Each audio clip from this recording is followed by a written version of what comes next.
Welcome to Free Thoughts, a podcast project of the Cato Institute's libertarianism.org.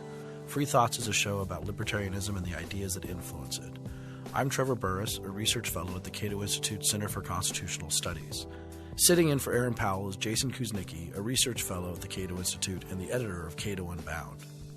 Joining us today are Nick Gillespie and Matt Welch. Nick Gillespie is the editor-in-chief of Reason.com and Reason TV. Matt Welch is the editor-in-chief of Reason magazine, which has been a mainstay of libertarianism since 1968, and the co-host of a new Fox Business Network show called The Independents, which airs on Mondays, Tuesdays, Wednesdays, and Fridays. Together, Matt and Nick are also the authors of a 2011 book, The Declaration of Independence, How Libertarian Politics Can Fix What's Wrong with America. Welcome to Free Thoughts, gentlemen. Thanks. Thank you. So, the first question is, what is an independent in the sense of both your show, Matt, and the book, and how is that related to libertarianism? I would describe the independent strictly as people who have disaffiliated from the Republican and Democratic tribes.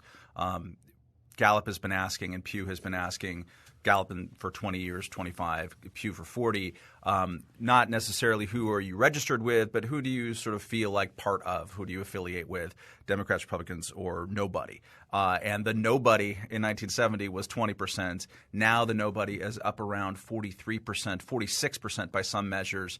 Last year, 2013,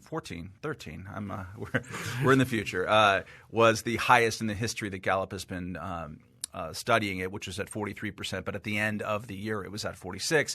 Those trend lines, we argue in our book, are unmistakable, and it maps onto what we are experiencing in the rest of our lives. We are no longer loyal to brands. We are free agent shoppers, mix and match kind of personal identities.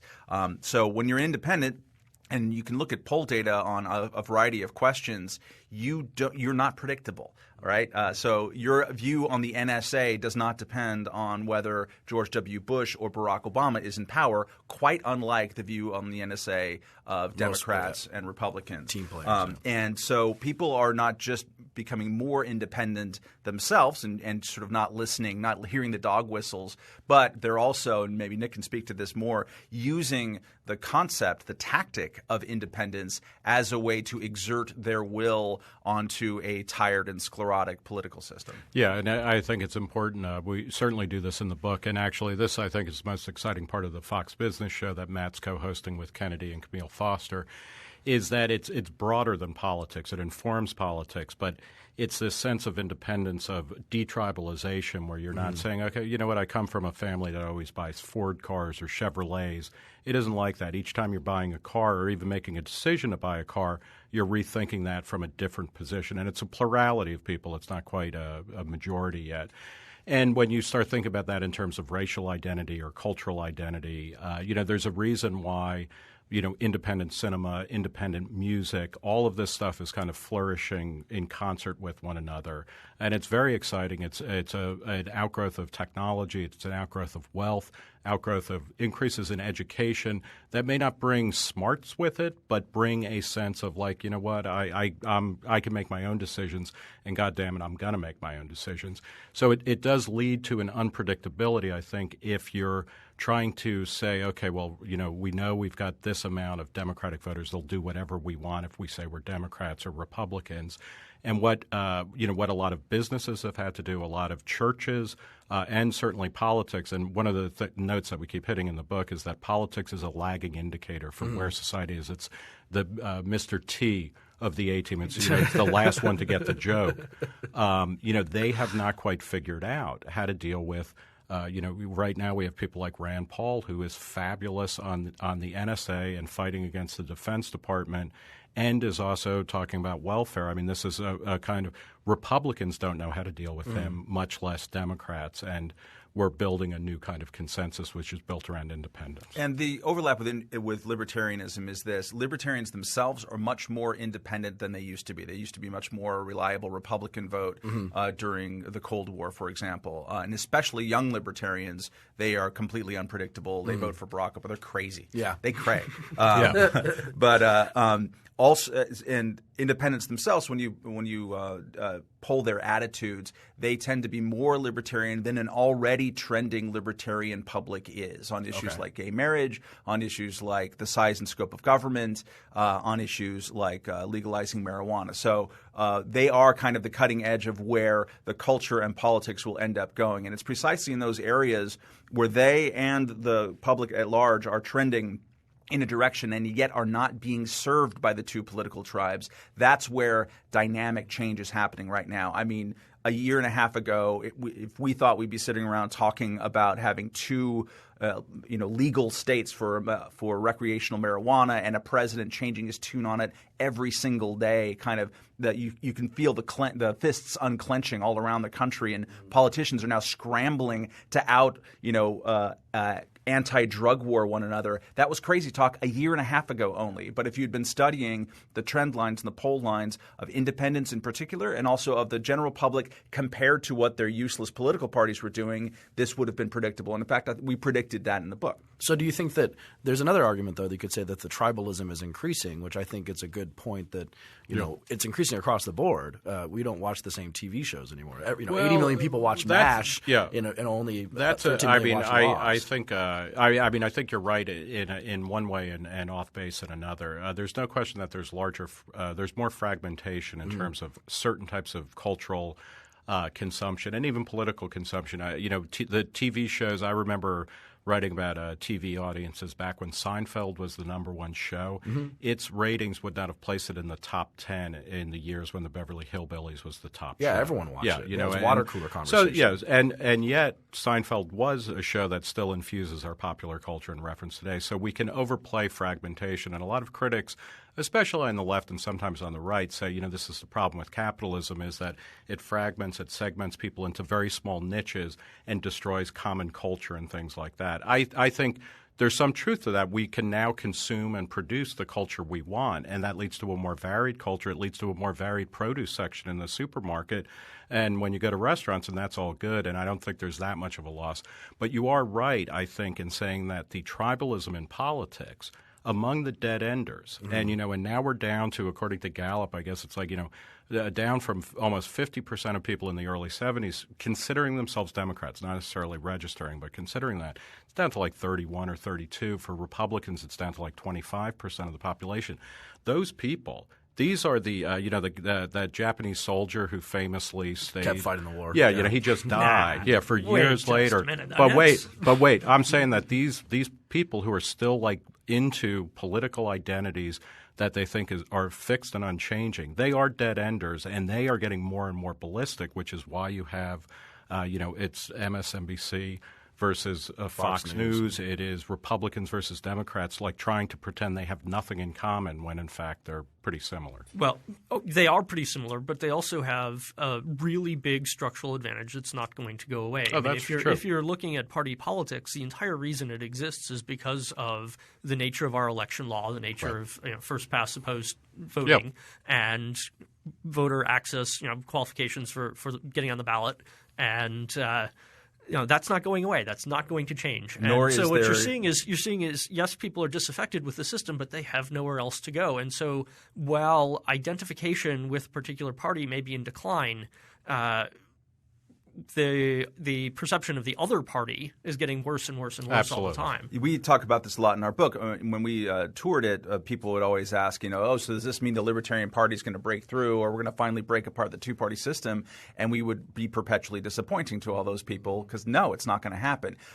Because unlike all businesses, and all monopolies and duopolies out there, which fail, they fail. I mean, remember when Microsoft was a monopoly? How'd that work out for everybody? A&P Grocer. These things fail. Kodak failed. Unlike that, government has a guaranteed revenue stream. That revenue stream might contract in some years and expand, but they have a guaranteed revenue stream. So that means it's really going to happen to that last. So what you look for is where are there opportunities where people are can affect and change the system. And they change the system with the drug war because they have the ability to sign petitions and do state ballot initiatives that root around. I mean, this is all a federalism experiment with ballot access initiatives that has made this thing possible. In education, when they were able to route around the existing system by opting out of it, by creating some school choice here and there, by homeschooling. We're seeing in higher education with MOOCs and various things like that. So look for those pressure valve points where people can get around politics. Suddenly that changes the political conversation pretty quickly on some of these issues. So you're right; it's not going to be a third-party nirvana anytime soon, but it's also more inherently unstable and dynamic now, which I think is exciting. Yeah, we talked in I guess in the Declaration of Independence as well as there are other cases of this, but when you looked at the way that transpartisan groups of Republicans and Democrats in Congress rose up, and they were pushed by people outside of the normal political process to block things like PIPA and SOPA, the Stop Online Piracy Act and whatnot. We're starting to see, this is true of pot legalization, of gay marriage, where you see these kind of transitory ad hoc coalitions that come together pulling from the right and the left, Republicans and Democrats, liberals and conservatives, to tackle a certain issue. And then it doesn't hold up because these people don't like each other very much. But two parties, yes, but that doesn't mean that the independent voice is necessarily being shut out. Yeah, you will see, for instance, I think this year a success probably led by Justin Amash, maybe in concert with people like Ron Wyden, although Ron Wyden's in the Senate, of trimming the sails of the NSA. It's not going to come from Obama. It's going to come from this literally bipartisan, and also anti-establishmentarian coalition, because the heads of both parties are like, no, NSA is cool, we got no problems, totally legal, totally constitutional, leave us alone type of thing. They came within just a few votes of defunding the NSA last summer. I predict that this year something will happen, and it'll happen partially because of a rise of independence and and the notion, as Nick said, that you can have a single issue coalition on something. But as Jason said, we think that sort of the D's and the R's, at least in name, are here to stay. But possibly, at least some of the discussion has been, if libertarians can evacuate the Republican Party and fill it back up and have R mean something different, and then of course a lot of Republicans are resisting that, calling libertarians not only just wacky but also the fact that they're destroying the coalition and getting Democrats elected by doing that. What's the response to that? Okay, I think there's two responses. I'm sure Matt can add to this. First is that when you look at the governor race in Virginia, which was hotly contested and should have been the Republicans to win because Terry McAuliffe is a horrible candidate. And even the left thinks that. Even his family hates him. I'm sure they didn't vote for him. But then the Republicans ran a very hardcore social conservative for whatever other virtues he might have had, Ken Cuccinelli. And then you had a libertarian candidate get 6.5% of the vote, which he took from McAuliffe. I mean, the idea that libertarians are taking votes from Republicans or are electing Democrats has two fallacies in it. One is that oftentimes, as in the case of Cuccinelli, all of the exit poll data showed that he pulled votes from McAuliffe, not from the Republican. But then it also, even more fundamentally, presumes that libertarian votes somehow belong to the Republicans. And one of the great things about independence, and I think political independence, and libertarians are starting to understand, and we flipped this a couple of times a few elections ago in Reason. Instead of saying, how can we get the Republicans to not be so awful on the issues we care about, it was more like, what we have to do is we have to stake our independence as a group and say, here's what we stand for. If you want our votes, it's like the easiest thing in the world to win our votes because we want the same thing in every election. Republicans, tell us what you're going to do for us instead of how can we serve you and then be disappointed by you. And Democrats, if you want to stop bombing countries indiscriminately, obviously they don't. If you want to cut defense spending, they don't. If you want to curtail the NSA, if you want to actually be liberal like you claim to be on lifestyle issues, you got our votes if you'll also do this, that, and the other thing or meet us partway.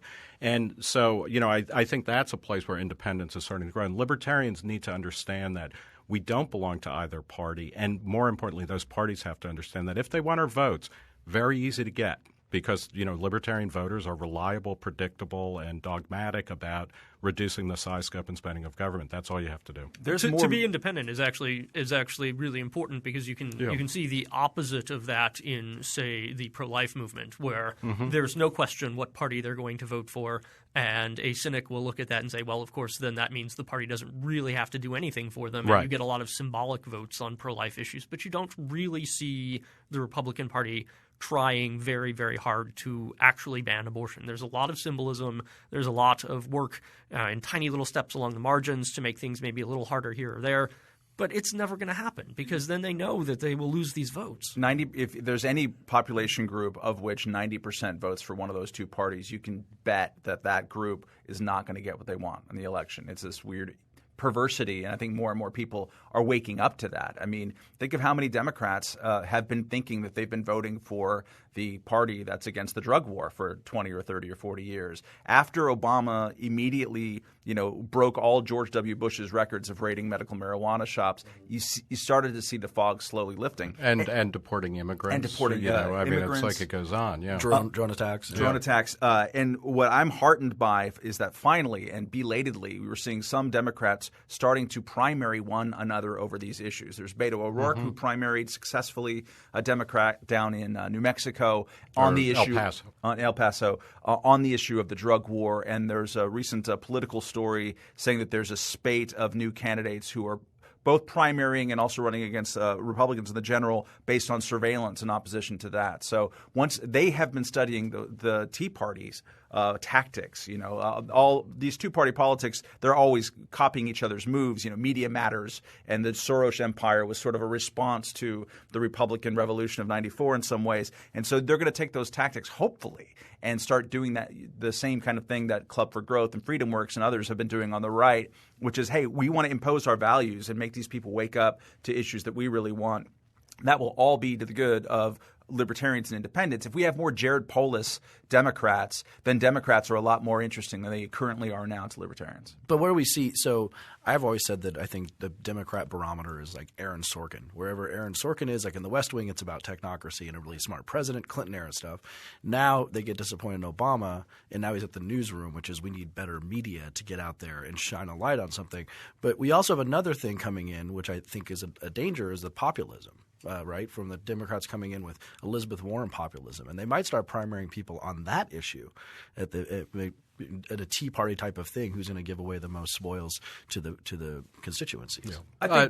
Go ahead. Oh, I was going to say, there's no question of that, and you also see some right wing populism, and obviously people have talked about libertarian populism as well. And that's always a concern. What is interesting is that when you look at broad survey data, and of course, people may say one thing in a survey, and then when they're put in a ballot box, they're going to, the choices are very different, and what they're going to do behind the curtain, might be very different. But large numbers of people say the government is too powerful and that the government spends too much money. And it strikes me that Elizabeth Warren is not the new, she's not the new birth of populism. She's like the last dying light. Okay. Because people understand that, just jacking up the government control of large day-to-day transactions never works very well. I mean, we live in a post-DMV world where, we still make jokes about the DMV, but most states have privatized it or changed it into much more of a customer model. People aren't going to be going back to it'll be great. Let's go down to the block captain and see if we can get a permit to put a hot dog stand up. People are done with that because independence, and this is, obviously we're talking about the future of libertarianism or the past. We need to get out of a specifically political phase too, because this move towards independence, which kind of coheres well with libertarianism, but it's not identical to it, but it's broadly based. It's culturally based. It's personally based. It's brands. It's like, we are independent now, and so people have to make people who want us to follow them or buy their ideas and buy their products has to pitch to us each time and make a convincing case. I would add that we are experiencing a big sort in the country pursuant to what you were talking about earlier and like the increased tribal. Yeah. People are moving. Yeah. I've moved to increasingly dark, deep blue cities. I've gone from L.A. because you want your Trader Joe's to Washington, D.C. to Brooklyn. And I think the last time that I lived in a place that didn't vote for a Democrat, at least 70%, was maybe 20 years ago or something like that. Or when you were briefly in Cuba, there was more opposition to the Democratic Party. Right? More so than in Washington, D.C. But part of the Bill de Blasio, Elizabeth Warren, I think is a sign of that, of people are sorting more ideologically and geographically. But also it's a response to the economy has sucked for 6 years, and it wasn't all that great for the 8 years before that. George W. Bush did not create a single the country did not create a single net private job during his presidency, which is just an atrocious record. And then obviously it's been a lot worse under Obama.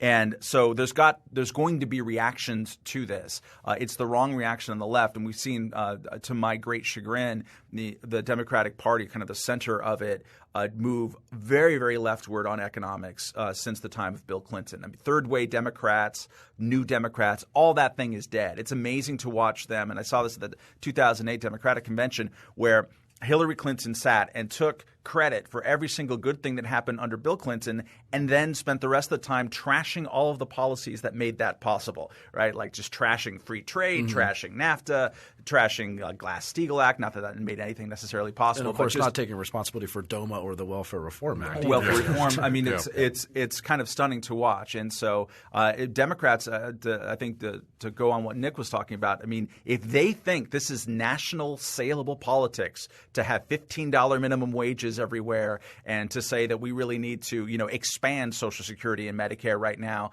as the kind of Krugmanite left is going, good luck with that because there's never been any poll support for that. And after the disaster of Obamacare, there's no appetite for grand schemes. I can't even think of the next grand government scheme that we will see after the debacle of Obamacare. Yeah, it's really interesting to watch the poll numbers for how many people think that the government should be running our healthcare system. And shortly after the implementation of the first bits of Obamacare and continuing ever since then, there's just been this dramatic slide in how many people think this is an appropriate thing for the government to be doing. So Nate Silver, when he was at the New York Times and the blogger who started at 538 as an independent blog, went to New York Times, is now at ESPN.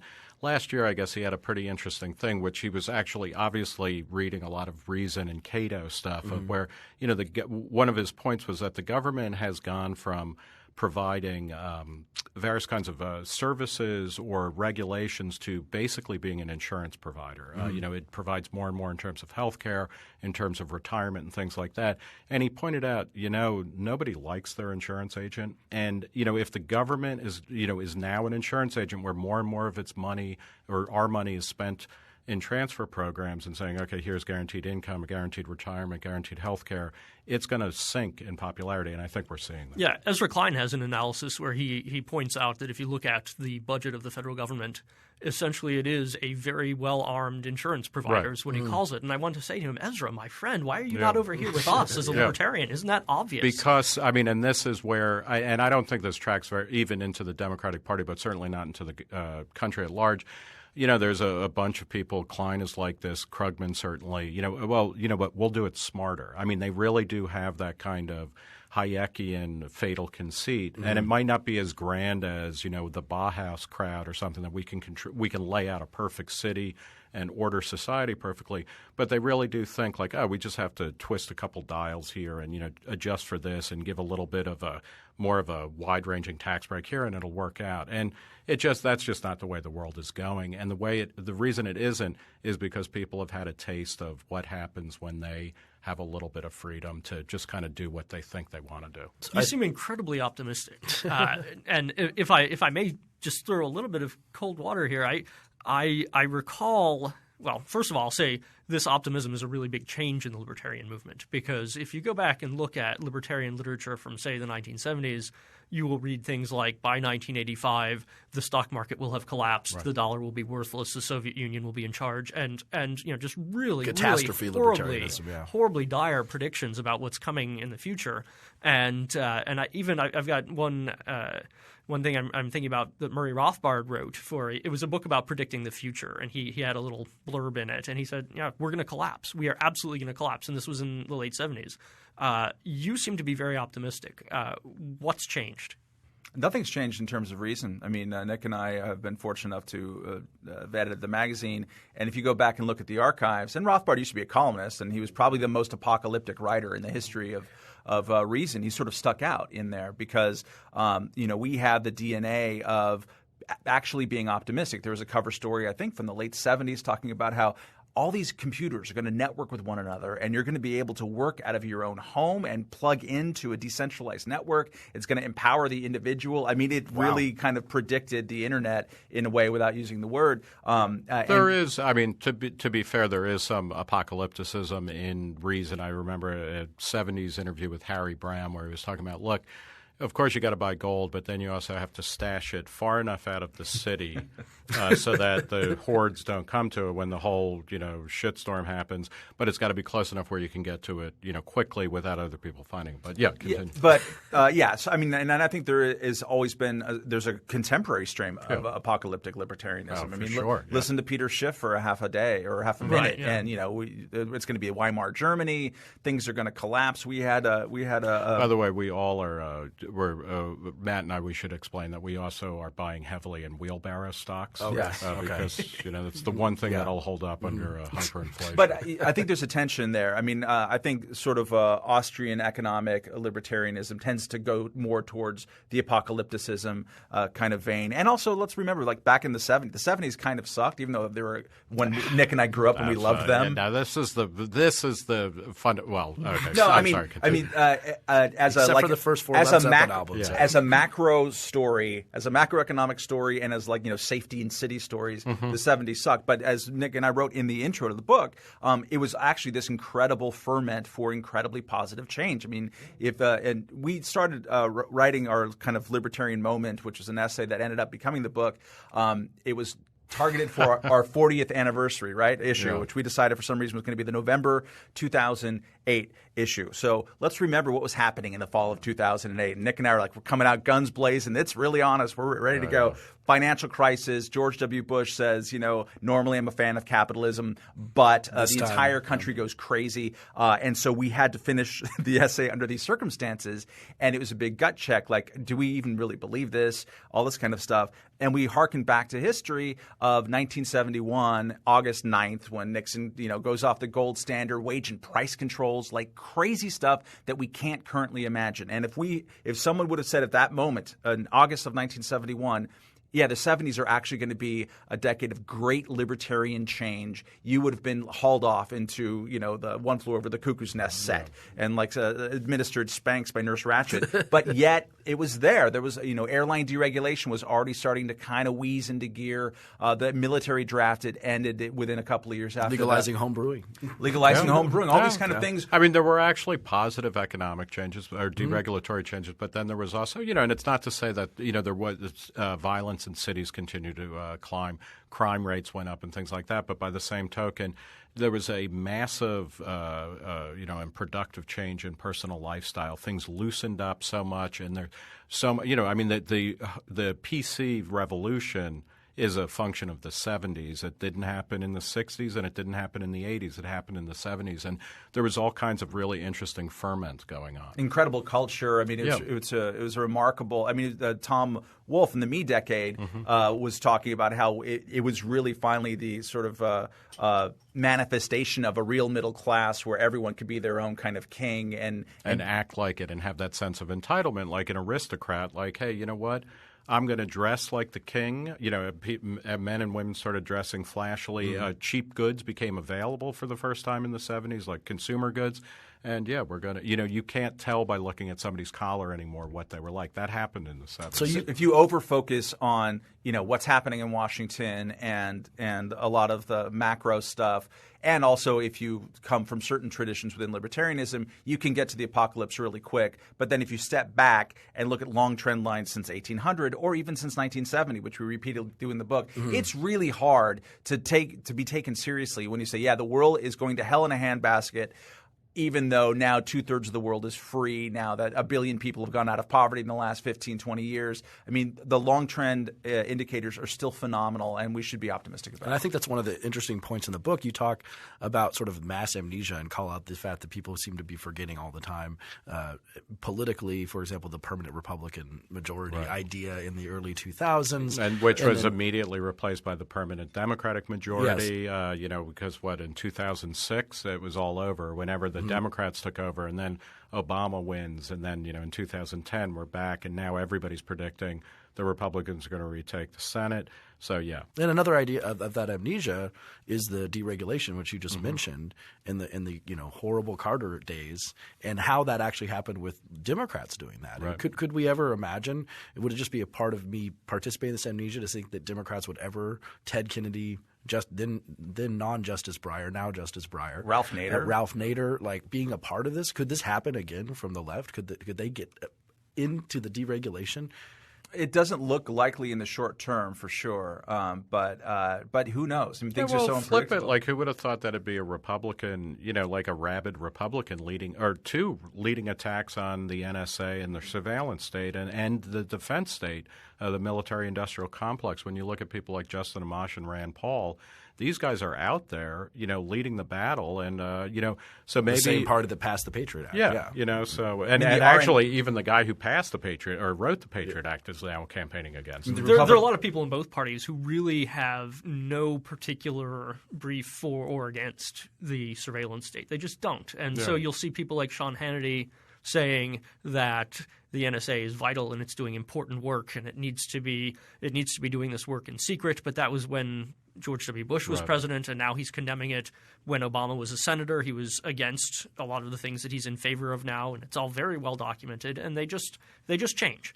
There are only a very few that are consistent about anything like that, either for or against. And I do worry suggest, about the thing that worries me the most about the contemporary Democratic Party, by which I mean since Bill Clinton, is he does seem to have been the last of the free trade Democrats in a really profound way. And it's important to recognize, I mean, NAFTA, and obviously there's issues with it, but NAFTA was a good step forward in all sorts of ways, and it was Clinton and Al Gore who sold that to the American public and to their own party.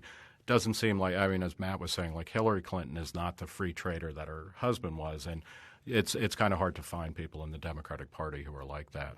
Yeah, and I mean, what you do with the hypocrisy is you say, welcome to our side. Let's make it last a little bit longer. Next time we won't believe you. I mean, and then hope that you actually can get some people there who start from those principles, whether they're coming from Republican or Democratic side. And there are a few of those people now who are being elected on those principles, and they're driving it. And what you find also is that especially on these issues where there's such a gap between the American public and what effective bipartisan government ends up being, a lot of this stuff is just inertia. I mean, who at the end was really in favor of the drug war? We're starting to learn that right now. It's about 5 people. It's like David Brooks, Patrick Kennedy, David Frum. Am I leaving many people out? Like some columnists you never heard of at the Washington Examiner, Emily Miller. Sorry, Emily. And a few other people. And their arguments are terrible because they could use for years the point and the giggle. Like, oh, you silly people, what are you smoking? Ha, ha, ha. And you could use this sort of marginalization. Republicans, when they were in power, did this on national security all the time.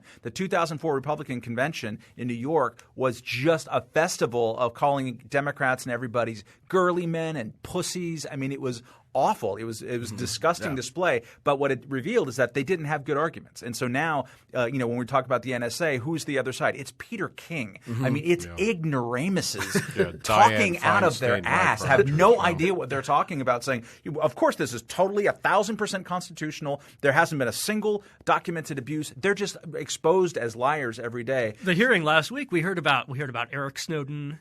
We heard about Edwin Snowden, I think. Maybe those are his brothers or something. But I mean, these people are not well informed. Well, and again, not to sell it too much in that, like, okay, everything's coming up libertarian, and after this we can go and look at our bank accounts, which have been drained of meaning by macroeconomic policy. But it is, I think Matt was talking about kind of like the establishment versus upstarts, and that's really becoming more and more into focus. And I was thinking about, because when you're talking about like who's defending the NSA, and the establishment sent out Dianne Feinstein and Mike Rogers, a Democrat and a Republican, who were saying exactly the same thing, who could only point to 2 cases supposedly where the NSA surveillance actually led to the stopping of terrorist acts. It was a Zazi and Headley case, 2 cases from a couple of years ago, which were not done. They were done through old-fashioned police work and surveillance work. One of those guys, Headley, was actually a Drug Enforcement Administration informant who they had been tracking. So it's like, you're telling me you need the NSA to be taking in everybody's every move everywhere in order to keep tabs on a DEA informant. And it's like it's a joke, and it's the establishment versus other people who are waking up and saying, you know what, I'm really not getting anything out of this relationship, and you better start coming towards me. And that's the independence. And I think libertarians, because they've been so disenfranchised for so long, of never really fitting into either existing party or even a broadly based right-wing, left-wing ideology, we're at the lead of that. If you're going to be a libertarian cynic, I mean, you're hardly ever disappointed by the establishment. You know, even the most cynical libertarians, I think, were a little bit surprised by all of the NSA revelations. And then I would want to ask this question in part because we've got it on our sheet here. But is it possible to be too cynical? Because I do hear that from people. When I say things that I know are, you know, from that libertarian cynic in me, people say, you know, you're just too cynical. You ought to trust a little bit more. And, you know, these are not evil people in our government. They're actually trying to help. They're well-intentioned. And is there anything to that? I don't think it's a question of people being evil. I was going to say, you know, I think we're talking a few days after the State of the Union address. I think the gesture towards Corey Remsburg, the Army sergeant, the Ranger who was, you know, just catastrophically destroyed in the Afghanistan war, you know, by Obama. That I don't know how anybody can look at that and not have a deep revulsion towards politics and become cynical, because, you know, after a totally lousy speech, where he was just kind of, you know, repeating the same thing he says all the time, and stupid ideas like the My IRA, you know, savings plan. And then he's like, oh, yeah, and then look at this mangled corpse, you know, walking corpse of a guy who I sent to Afghanistan. Let's cheer his sacrifice. Good night, everybody.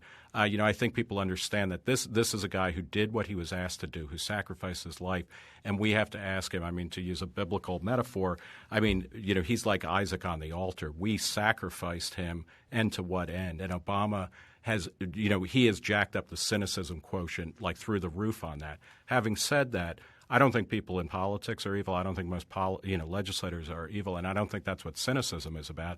It's more people are ready to get on with their own lives, and they just don't want to be rule-bound by a bunch of people who don't know who they are or what they're about or how they want to live in the future. But yeah, I think it's a shortcut that a lot of people take whenever they're in opposition, just to assume the worst motivations on the other side, and it's a shortcut to the truth. You're actually not getting there faster.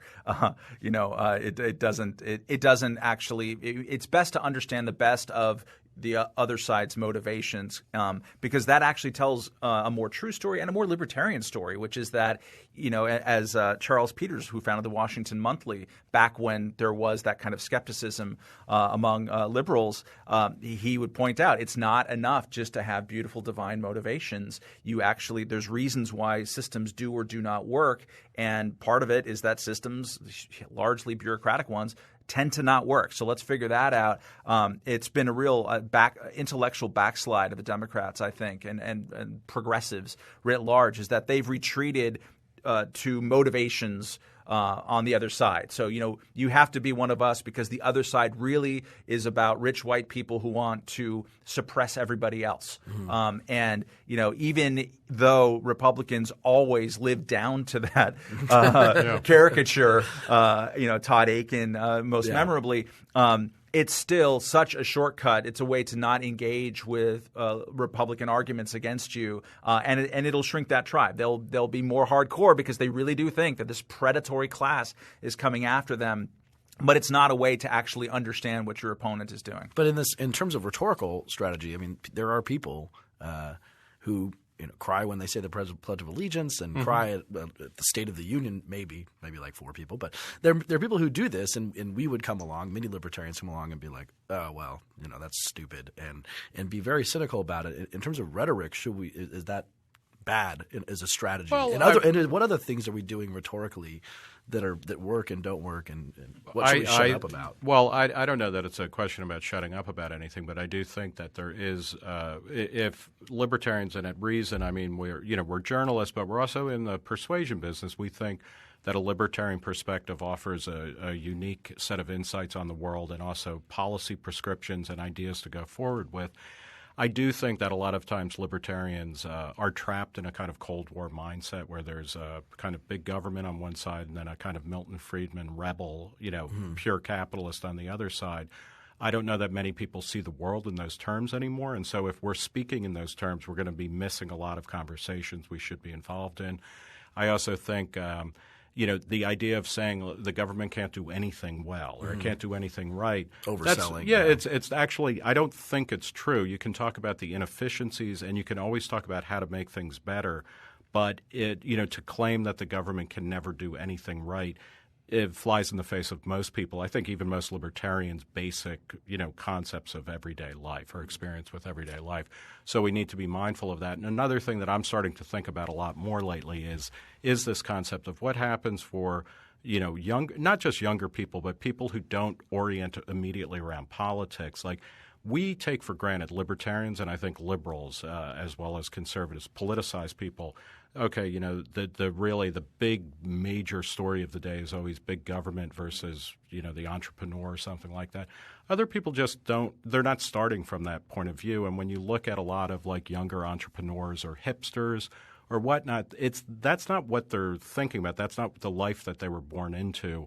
And if we want to reach them with the possibilities of – like libertarianism is not a set of dogmas that will be true forever and ever. It's a – political philosophy, and I think more properly understood as a temperament that's going to change over time. And the idea is, how do you get to more freedom? How do you get to more individual liberty? And where you start with that is always going to change depending on where the conversation is. And we have a hipster expert here because you live in Brooklyn. So is he correct about that? In the way that especially if you talk to people and about people on the individual basis. I mean, there's a lot of people that you'll meet in Brooklyn. Brooklyn's an incredibly entrepreneurial place. I have all these hipsters selling you $13 pickles and this kind of stuff, and it's great. I mean, as a consumer, as a resident, I love it because the quality of the stuff is phenomenal, and the spirit of invention is terrific. And what happens to them inevitably is that they get smashed in the face by the same regulatory state that they helped elect and otherwise think. And so, sort of talking about their experiences and stepping just one step back and saying, this is kind of what happens. You living in we had a thing on the Independence the other day about cat cafes. This apparently is a thing in the world. The horror. And so, what two cities are going to want to experiment with cat cafes? Portland and Brooklyn. Close. Okay. San Francisco. What is a cat cafe? Because I can't imagine two things. The first thing I can't imagine is any of my cats having had coffee, and the second is giving my cats coffee. It's going to I don't get a place where you can go in public and have your coffee or tea and bring your cat along. Oh, just bring the cat along, not actually feed the cat. Okay. Exactly. Okay. So that's cat cafes. what catnip is for. Boston, catnip is still illegal. like It almost catnip. it's Schedule 1 drug. Free the catnip. Boston and San Francisco are the two cities that have been thinking about cat cafes. So because the type of people who live there would be the type of people who'd be into that. But those they're also the type of people who regulate psychics and stuff like that. So the regulations are stopping these cat cafes from happening. So pointing out these kind of paradoxes is always a pretty useful step. We are always at Reason going to the individual case. I mean, there's been so many new libertarians minted by individual cases of police outrage over the last 8 years. I mean, there is a category that I like to call Radley Balco libertarians. Yeah. They just basically start by seeing a video of some unbelievable no-knock raid or something like that, and then they start proceeding from there. So when you talk about individual stories, that I think is much more persuasive to people. It's a good starting point rather than always talking about this big generality, which, as Nick said, exists in the mind of people who are already politicized, but it doesn't necessarily define them. You have to be careful of soda ban, Buchenwald. There's a lot of steps to fill in there, and it's not because and one of the things is that I know a lot of liberals and conservatives in different ways who will say, well, look, these are small things. Why are libertarians obsessed with zoning variances or and lemonade stands? Yeah, and as if this is really the worst problem we have. Yeah, as if because it's not a matter of life and death, then we shouldn't talk about it. And again, it is kind of constantly bringing up the idea that, look, if you want, because I suspect that all of us at this table are more or less consequentialists ultimately, that.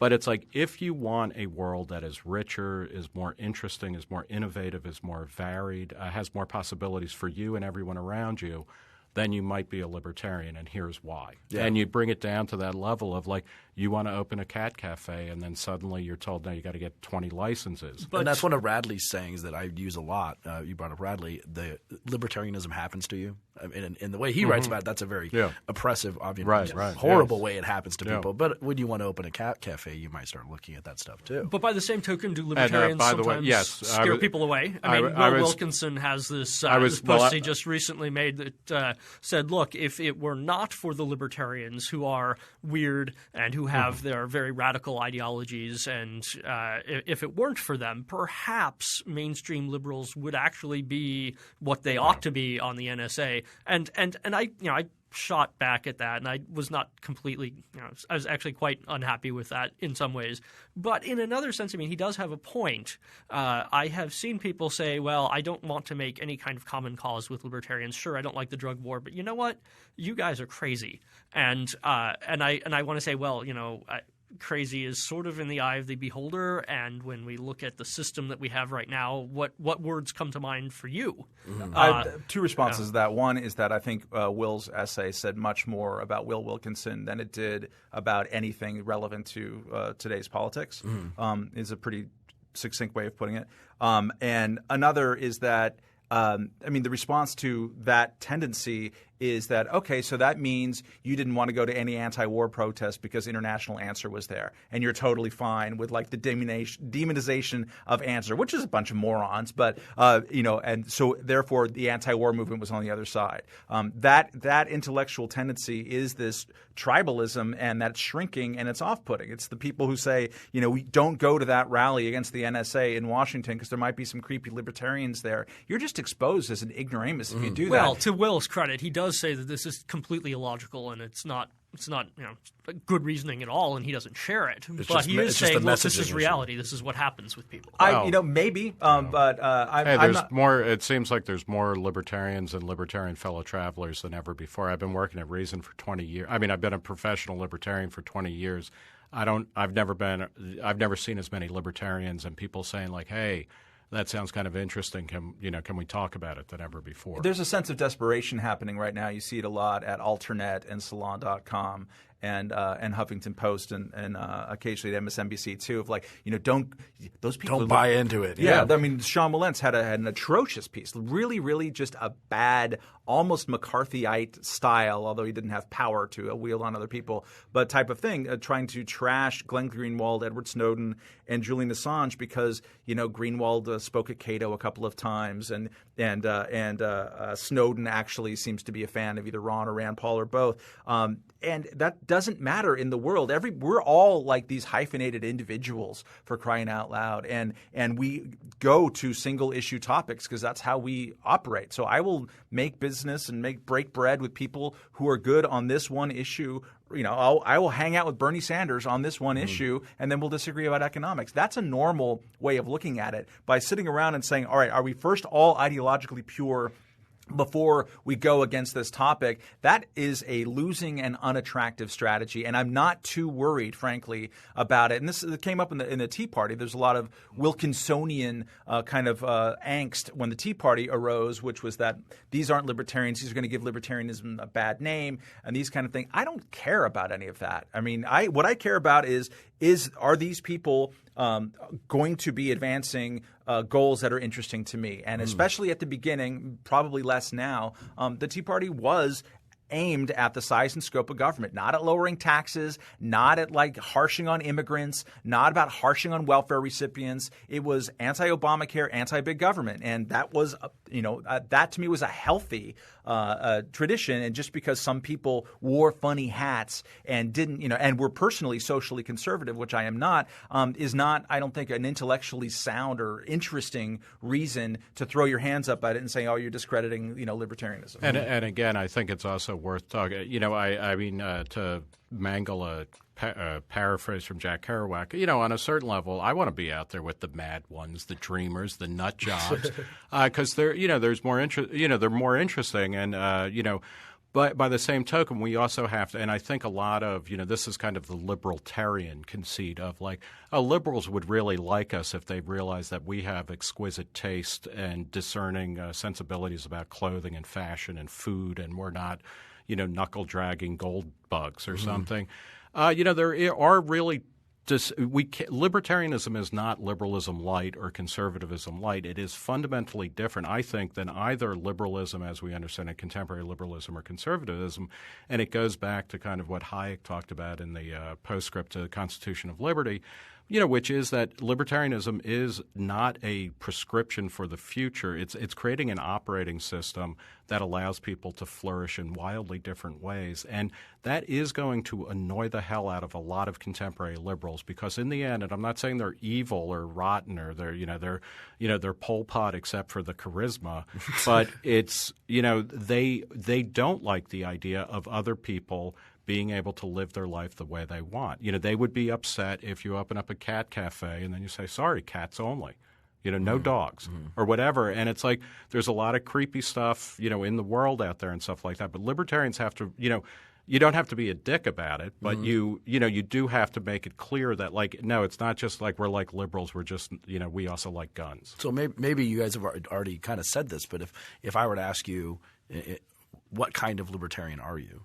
And some people would say, "Oh, consequentialist or objectivist," but I feel like you guys would say something different. Like if this like is a I would. I'm more libertarian? comfortable, maybe even than Nick is, since I'm reacting to a world that he helped create. But I'm a Reason Magazine libertarian. I used to describe myself, in fact, when Nick first hired me, I think was an economist-style liberal, whatever the hell that meant, or a Central European-style liberal, which is to say that the post-communists and the anti-communists in Central Europe themselves considered themselves liberal. They wanted to be able to drink wine on the streets and smoke hash, and they thought the state had no business whatsoever in any kind of industry and in telling you what you could and couldn't do. And that all resonated with me, and it didn't have a voice here. But I eventually realized that the voice of that was reason, and so there's an optimism with sort of reason-style libertarianism. It's more, I think, more consequential and bedrock philosophical, which a lot of people I think take issue with us for. But Reason has always been an outreach magazine. We're trying to talk to people where they're having conversations and say, hey, look, have you thought about this? Sometimes we're talking to them by trying to punch them in the jaw when they're being particularly stupid and if they have a lot of power. And this is a rhetorical punch in the jaw, not a physical one because of the non-aggression principle. Yes. But at the same time, we're in the persuasion business, not in the purity business. And so that all resonates with me. I don't know. I like to think about using libertarian more as an adjective than as a noun. So maybe I'm like a libertarian human being or something. That sounds ridiculous, but I have pronounced libertarian tendencies. I mean, I definitely drink deep at the font of people like Milton Friedman and James Buchanan and Mises and Hayek. I didn't come to libertarianism through a kind of sociological upbringing. I mean, my parents weren't libertarian. I was introduced to Reason magazine when I was in high school by my older brother. Then I started working there. I've been influenced heavily by Matt since he's joined up. But it's more, I believe in free minds and free markets. I believe it makes a better, richer, more interesting world that has more opportunities for everybody. And because of that, I am a libertarian. We're going to throw some real quick questions at you. Who's your all-time favorite politician?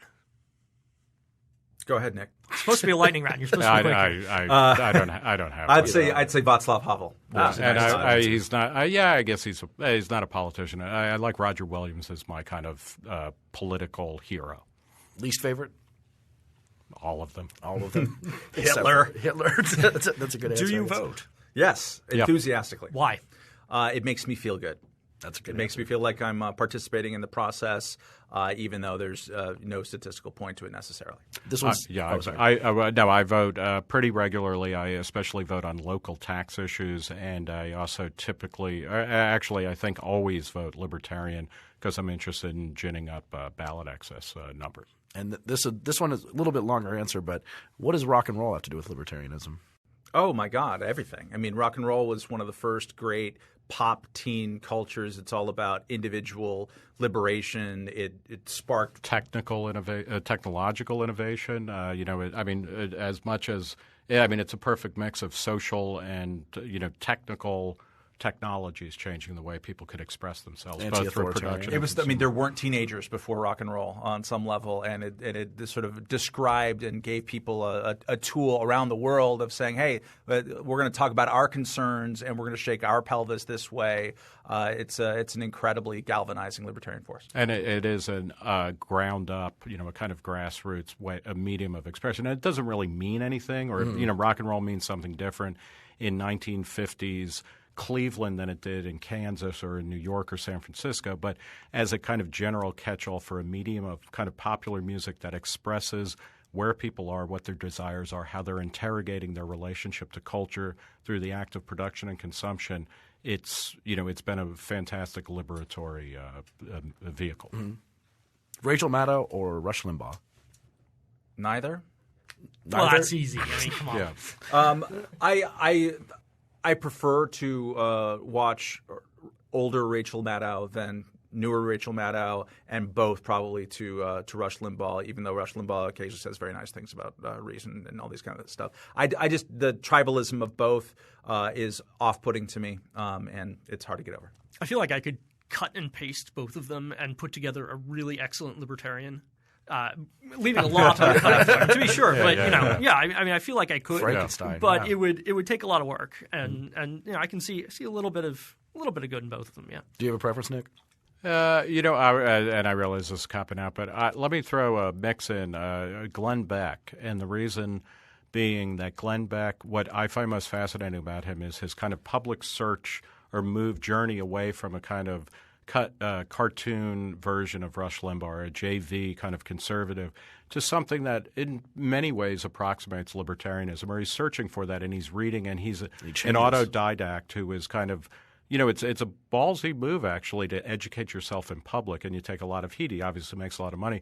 But what's most fascinating about him is the creation of an entirely new media platform and empire that is using current technology to kind of do what he wants. And I think whether you like the message that he's sending or not, and sometimes I do, sometimes I don't, he's creating a medium, and he's the visionary.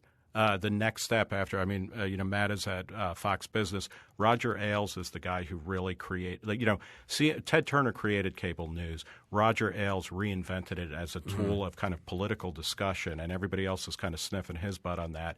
Glenn Beck is actually creating the next step forward, which is something beyond politics, using new technology, and I think that's pretty interesting.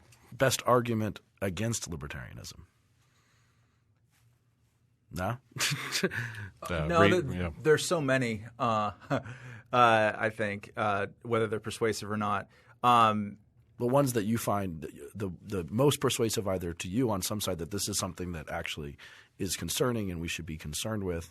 There's the argument against kind of the objectivist flavor of libertarianism that you just don't care about nobody. You're in it for yourself. You don't care about poor people. You think that altruism, in not the Randian sense, but in the common understanding of the word altruism, is bad. These types of things can be an effective argument. I kind of believe that. If that was what libertarianism is, I just don't think that's what libertarian is. Mm-hmm. Yeah, I think the kind of categorical denial of government capacity to do anything, because as a matter of fact, we're going to have government-backed armies. I suspect that most of us at this table probably, at some level of education went to a government-supported school, and they're not perfect. I'm not making a case for them, but they are not complete calamities or incursions on they're not individual gulags, freedom, to such a degree that we should be having an armed revolution, and that overstating the inefficiency and stupidity of government is oftentimes it makes people can say, look, you can't be taken serious. And libertarianism oftentimes has inadequately interesting things to say about foreign policy. Yeah. And final question. Best argument for libertarianism in the most simple elevator pitch type of way. I'd go with Greenwich Village in New York, Venice Beach in L.A., and the Italian Market in Philadelphia. These are places where people, the relative ability of the government in their heydays to clamp down on what people wanted to do with some small or semi-large measure of freedom and ability to create communities and subcultures. Those were places where that couldn't happen, and you end up with places that define cities and define the future and are just kind of cool and interesting and peaceful for the most part. It's the best structural path towards real tolerance and innovation of different ways of living and being. If you don't want your values offended, libertarianism is actually better than any other way. And, oh, by the way, it also generates sort of more wealth and more interest and all kinds of other great benefits. I'd like to thank Nick and Matt for joining us and Jason for filling in. If you have any questions about this podcast, you can find me on Twitter at TCBurrus. That's TCBURRUS. You can find me on Twitter at Jason Kuznicki. That's JasonKuznicki. This is Matt Welch. You can find me at mleewelch, MLEEWELCH. And I'm Nick Gillespie. I'm on Twitter at Nick Gillespie. And thanks for having us. Yeah, thank you. Thank you. Free Thoughts is a podcast project of libertarianism.org and the Cato Institute, and it is produced by Evan Banks. If you'd like to learn more about libertarianism, please visit us on the web at www.libertarianism.org.